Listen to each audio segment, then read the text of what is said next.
UP TET 2026 2 जुलाई को second shift में जो आपका पेपर हुआ है उसमें आपका पार्ट 4 फर्स्ट में मैथमेटिक्स एंड साइंस है। तो मैथमेटिक्स एंड साइंस गणित और विज्ञान में जो भी आपने प्रश्न हल किए हैं उनके सही जवाब क्या है आप जरूर मिला लीजिएगा। प्रश्न संख्या 91 आपके लिए जो प्रश्न था कि यदि x प्लस वाई का मान 7 है और x वाई 10 है तो x square plus Y square क्या होगा। इसका सही जवाब होगा 29, ऑप्शन नंबर ए। प्रश्न संख्या 92 आपके लिए था कि दो संख्याओं का अनुपात अगर 2:3 है तो HCF 8 तो एलसीएम क्या होगा। तो इसका सही जवाब ऑप्शन नंबर बी 48 होगा।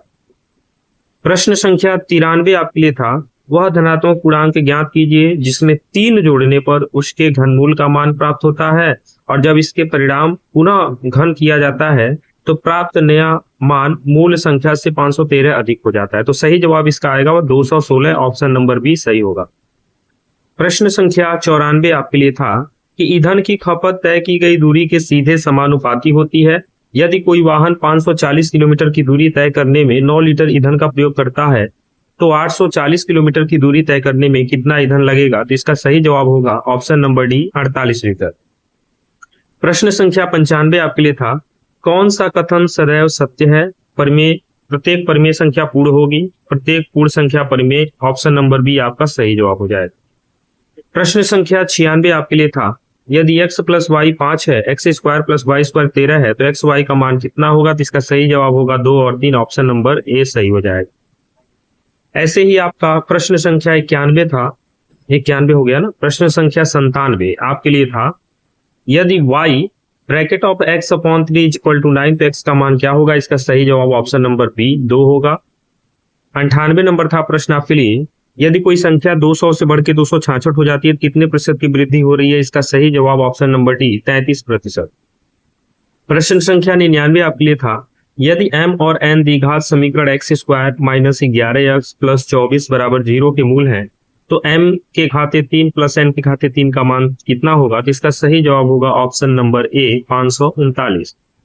प्रश्न संख्या 100 आपके लिए था दो समांतर रेखाओं को एक ट्रांसवर्सल काटती है, सह अंतः कोणों का अनुपात अगर 1:3 है तो छोटे कोण का मान कितना होगा। इसका सही जवाब होगा ऑप्शन नंबर बी 45 अंश।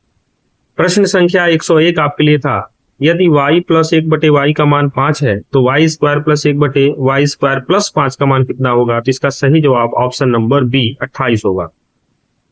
प्रश्न संख्या 102 आपके लिए था यदि 2x के घाते 2 plus ax plus 3 minus x square minus 4x plus 1 को सरल करने के ठीक दो असमान पद हो तो a के मान क्या होंगे। तो इसका सही जवाब ऑप्शन नंबर ए -4 होगा। प्रश्न संख्या 103 आपके लिए था वह न्यूनतम संख्या ज्ञात करें जो 16, 18 और 32 से विभाज्य है। तो इसका सही जवाब ऑप्शन नंबर डी हो जाएगा 288। प्रश्न संख्या 104 आपके लिए था निम्नलिखित में से कौन सी प्राकृतिक संख्या नहीं है। तो इसका सही जवाब होगा ऑप्शन नंबर ए 0। प्रश्न संख्या 105 आपके लिए था एक गेंदबाज ने विकेट लिए 0 3 2 1 5 3 4 5 5 2 2 0 0 1 2 तो बहुलक तो सबसे अधिक बार 2 आया है। तो इसका सही जवाब ऑप्शन नंबर डी 2 हो जाएगा। प्रश्न संख्या 106 आपके लिए था यदि डेटा का माध्य 11 है तो जेड का मान ज्ञात करना है और जो संख्याएं हैं वो 3 21 10 7 6 9 जेड प्लस 6 15 20 है। तो इसका सही जवाब आएगा ऑप्शन नंबर ए 2। प्रश्न संख्या 107 आपके लिए था स्पर्श बिंदु पर त्रिज्या और स्पर्श रेखा के बीच का कोण कितना होता है। तो इसका सही जवाब होगा ऑप्शन नंबर डी 90 अंश। प्रश्न संख्या 108 आपके लिए था यदि x plus Y plus Z बराबर 0 और x square plus Y square plus Z square बराबर 2 तो x के घाते 4 प्लस वाई के घाते 4 प्लस जेड के घाते 4 कितना होगा। तो इसका सही जवाब होगा ऑप्शन ए 2। प्रश्न संख्या 9 आपके लिए था एक समबाहु त्रिभुज में परिधि त्रिज्या और अंत त्रिज्या का अंतर अगर 3 सेंटीमीटर है तो क्षेत्रफल कितना होगा। इसका सही जवाब होगा ऑप्शन नंबर ए 27 करड़ी में 3 सेंटीमीटर। प्रश्न संख्या 110 आपके लिए था स्पर्श रेखा और जीवा के बीच का कोण अगर 40 अंश है तो विपरीत खंड में कोण क्या होंगे। इसका सही जवाब होगा ऑप्शन नंबर बी 40 अंश। प्रश्न संख्या 111 आपके लिए था बिंदु P रेखाखंड A 2 4 और B 8 16 को जोड़ने वाली रेखाखंड 1 2 के अनुपात में अगर काट रही है तो P के निर्देशांक क्या होंगे। इसका सही जवाब ऑप्शन नंबर ए 4 8 होगा। प्रश्न संख्या 112 आपके लिए था यदि P plus Q 4 P square plus Q square 10, तो पी के घाते 4 क्यू के घाते 4 minus 2 P square Q square कितना होगा? इसका सही जवाब होगा ऑप्शन नंबर डी 64। प्रश्न संख्या 113 आपके लिए था, x plus 2y plus 3z 2x minus Y plus Z में असमान पदों की संख्या कितनी होगी? जिसका सही जवाब होगा ऑप्शन नंबर बी 6। प्रश्न संख्या 114 आपके लिए था, 6 सेंटीमीटर भुजा वाले एक घन को सभी सतहों पर रंगा जाता है, फिर उसे 2 सेंटीमीटर भुजे वाले छोटे घनों में काटा जाता है। ऐसे छोटे घनों की संख्या बताइए जिनके ठीक 2 सतह रंगीन हो। इसका सही जवाब ऑप्शन नंबर ए 12 हो जाएगा। प्रश्न संख्या 115 आपके लिए था, वह संख्या ज्ञात कीजिए जिसमें 728 जोड़ने पर प्राप्त संख्या एक गुण घन बन जाए जिसका घनमूल मूल संख्या के घनमूल से 2 अधिक हो। तो इसका सही जवाब ऑप्शन नंबर बी 1000 होगा।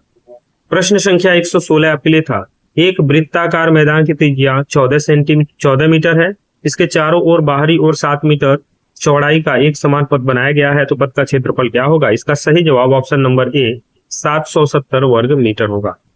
प्रश्न संख्या 117 आपके लिए था, एक संख्या को 20% घटाने पर वो 168 हो जाती है, तो मूल संख्या क्या थी? इसका सही जवाब होगा ऑप्शन नंबर डी 210 होगा। प्रश्न संख्या 118 आपके लिए था, 3 निष्पक्ष सिक्के एक साथ उछाले जाते हैं तो कम से कम एक हेड आने की प्रायिकता क्या होगी? इसका सही जवाब ऑप्शन नंबर डी 7/8 होगा। प्रश्न संख्या 119 आपके लिए था, एक वृत्त में चाप ए बी परिधि पर स्थित बिंदु डी पर 50 अंश का कोण बनता है। बिंदु ए और बी स्पर्श रेखाएं खींची गई हैं, तो जो कि बिंदु पी पर मिलती हैं, तो स्पर्श रेखाओं के बीच का कोण अर्थात ए पी बी कोण कितना होगा? तो इसका सही जवाब ऑप्शन नंबर ए 80 अंश हो जाएगा।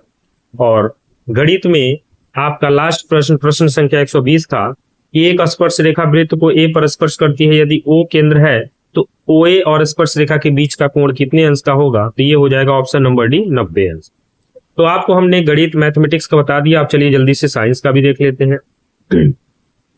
121 नंबर आपके लिए था, उपचारात्मक रणनीति के रूप में विभेदित शिक्षण में मुख्य रूप से शिक्षक को शिक्षण के किन 3 आयामों को समायोजित करने की आवश्यकता होती है? तो इसका सही जवाब ऑप्शन नंबर ए हो जाएगा, विषय वस्तु क्या पढ़ाया जाता है, प्रक्रिया कैसे पढ़ाया जाता है और परिणाम समझ को कैसे प्रदर्शित किया जाता है। प्रश्न संख्या 122 आपके लिए था, कोई वस्तु तब तक स्थिर या एक समान गति में रहती है जब तक उस पर कोई बाह्य बल कार्य न करे। ये किसके द्वारा व्यक्त किया गया था? तो न्यूटन के पहले नियम, ऑप्शन नंबर बी सही हो जाएगा। प्रश्न संख्या 123 आपके लिए था, नाइट्रोजन चक्र में जीवाणुओं का कौन सा वंश अमोनिया का ऑक्सीकरण करके नाइट्राइट में बदलने का यानी नाइट्रिफिकेशन का पहला चरण पूरा करता है? इसका सही जवाब हो जाएगा नाइट्रोसोमोनास, ऑप्शन नंबर सी सही हो जाएगा। प्रश्न संख्या 124 आपके लिए था, निम्नलिखित में से कौन सी विद्युत प्रतिरोध की एसआई मात्रक है? जिसका सही जवाब ऑप्शन नंबर ए ओम हो जाएगा। प्रश्न संख्या 125 आपके लिए था, वैज्ञानिक निष्कर्षों को मुख्य रूप से इसलिए विश्वसनीय माना जाता है क्योंकि वे उसी विधि का पालन करने वाले किसी भी योग्य शोधकर्ताओं द्वारा दोहराए जा सकते हैं, ऑप्शन नंबर बी सही हो जाएगा। प्रश्न संख्या 126 आपके लिए था, मिट्टी को बर्तनों का आकार दिया जाता है और एक भट्टी में उच्च तापमान पर गर्म किया जाता है। इस प्रक्रिया से प्राप्त अंतिम कठोर पदार्थ को किस रूप में वर्गीकृत किया जाता है? इसका सही जवाब ऑप्शन नंबर सी सिरेमिक हो जाएगा। प्रश्न संख्या 127 आपके लिए था, 7 pH 25 डिग्री सेल्सियस पर वाले विलयन को किस रूप में वर्गीकृत किया जाएगा? तो ये आपका न्यूट्रल यानी तटस्थ हो जाएगा, ऑप्शन नंबर सी सही हो जाएगा। प्रश्न संख्या 128 आपके लिए था, लैमार्क के विकासवाद के सिद्धांत यानी लैमार्कवाद के अनुसार नई प्रजातियां मुख्य रूप से किसके द्वारा उत्पन्न होती हैं? तो उपयोग और अनुप्रयोग के माध्यम से विकसित अर्जित लक्षणों की वंशागति, ऑप्शन नंबर ए सही हो जाएगा।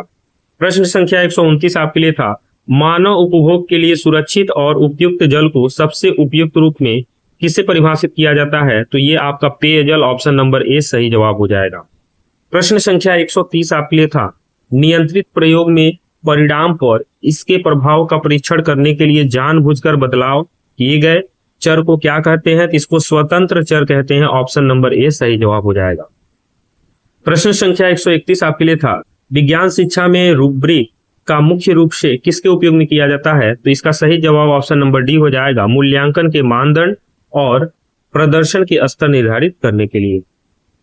प्रश्न संख्या 132 आपके लिए था, पहला पूर्णतः संश्लेषित रेशा जो पूरी तरह से पेट्रोकेमिकल आधारित पदार्थों से बनाया गया है वह आपका है, ऑप्शन नंबर सी नायलॉन।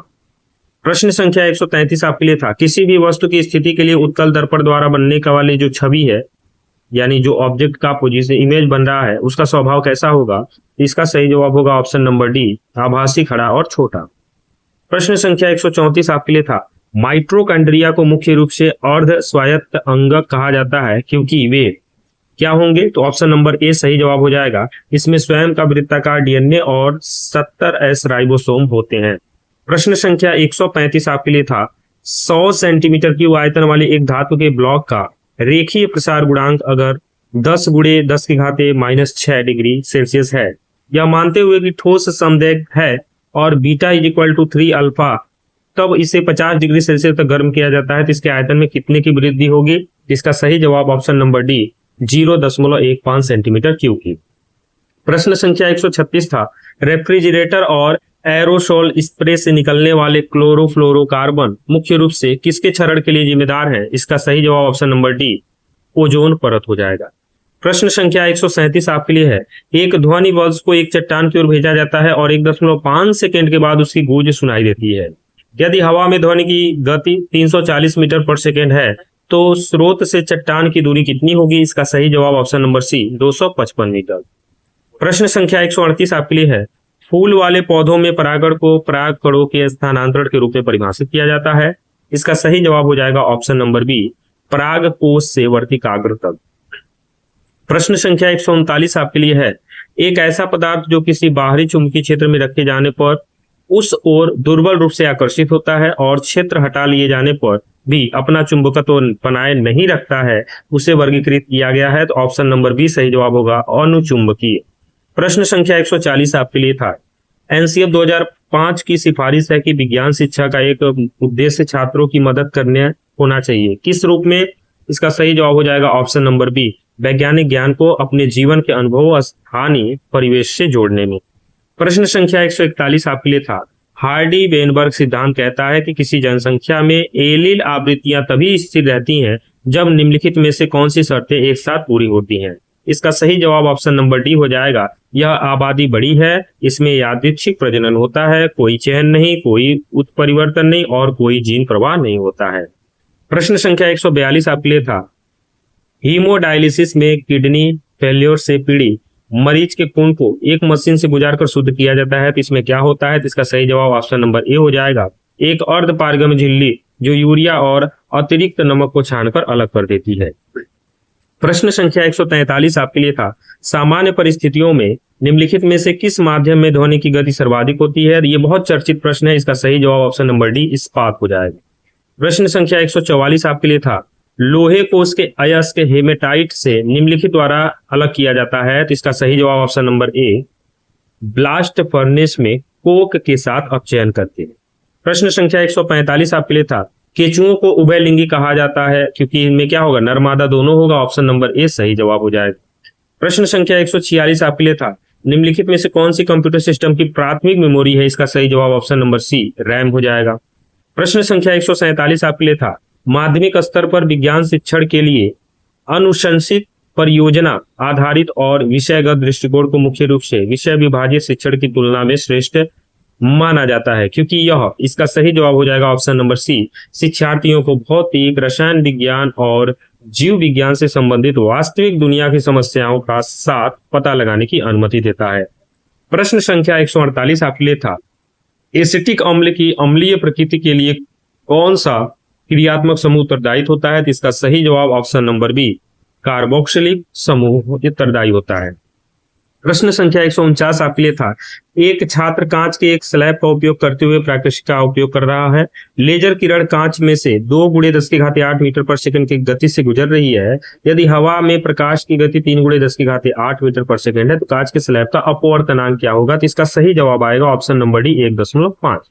और प्रश्न संख्या 150 आपके लिए था, एक 3 किलोग्राम की वस्तु 8 मीटर पर सेकंड की गति से चलती हुई एक खुरदरी सतह पर 12 मीटर की दूरी तय करने के बाद रुक जाती है, तो उस पर लगाए गए औसत घर्षण बल का परिणाम क्या होगा? इसका सही जवाब आएगा ऑप्शन नंबर डी, 8 न्यूटन। तो इस तरह से गणित और विज्ञान से संबंधित जो आपके 2 जुलाई को सेकेंड शिफ्ट में पेपर हुआ था, उनके सही जवाब बता दिए गए हैं, आप मिला लीजिएगा। और 60 में आपके कितने प्रश्न सही हो रहे हैं कमेंट बॉक्स में जरूर बताइएगा। जय हिंद।